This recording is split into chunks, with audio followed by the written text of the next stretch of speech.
Hello, আজ আমি এসেছি ঝাড়গ্রাম জেলার নেপুরা গ্রামের আমাদের আঞ্চলিক ভাষায় আমরা যাকে বলি ধন্বন্তরী।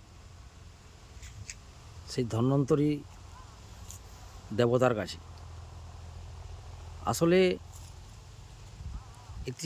ইতিহাসবিদদের মুখে শুনেছি এটি নাকি একটি জৈন ধর্মের মূর্তি, যার নাম হচ্ছে পার্শ্বনাথ। কিন্তু আমরা এখানের নেপুরা অঞ্চলের অধিবাসীরা সমস্ত সবাই ইনাকে ধন্বন্তরী দেবতা রূপে পূজা করে আসি। আমরা বিশ্বাস করি এটাই যে বিভিন্ন চাষবাসের সময় নাকি এখানে পুজো দিয়ে খিচুড়ি প্রসাদ দিলে নাকি বৃষ্টি হয়, এবং আমরা বিগত দিনে দেখেওছি যেমনই আকাশ থাকুক এখানে পুজো করার পরে খিচুড়ির সেবা ভক্তদের হয়ে গেলে বৃষ্টি হবেই। লোকমুখে কথিত আছে ইনি নাকি খুবই জাগ্রত, ইনার কাছে প্রত্যেকেরই মানসকামনা নাকি পূর্ণ হয়। এছাড়াও দেখুন এই পাশে একটা নদী রয়েছে এবং খুব ভালো পিকনিক স্পট রয়েছে ওই পাশে। এখানে এই যে ডিসেম্বর জানুয়ারির সময় প্রচণ্ড ভিড় হয়, সবাই পিকনিক করতে আসে। খুব সুন্দর একটা মনোরম জায়গা।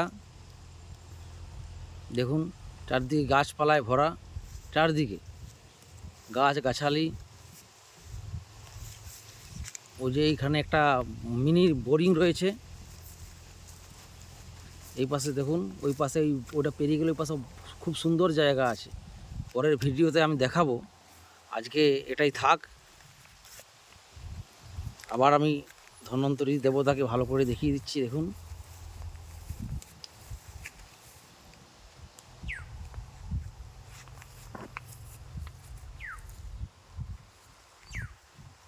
আমরা এনাকে ধন্বন্তরী দেবতার রূপে পূজিত করি,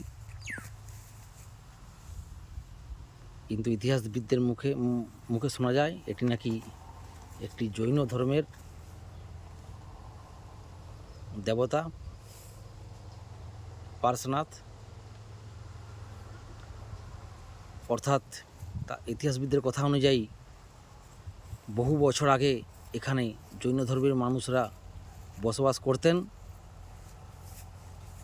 কিন্তু মানব জীবনের ধারাবাহিক ক্রমবিবর্তনের ফলে আজকে একটি বাঙালি অধিষ্ঠিত এলাকা।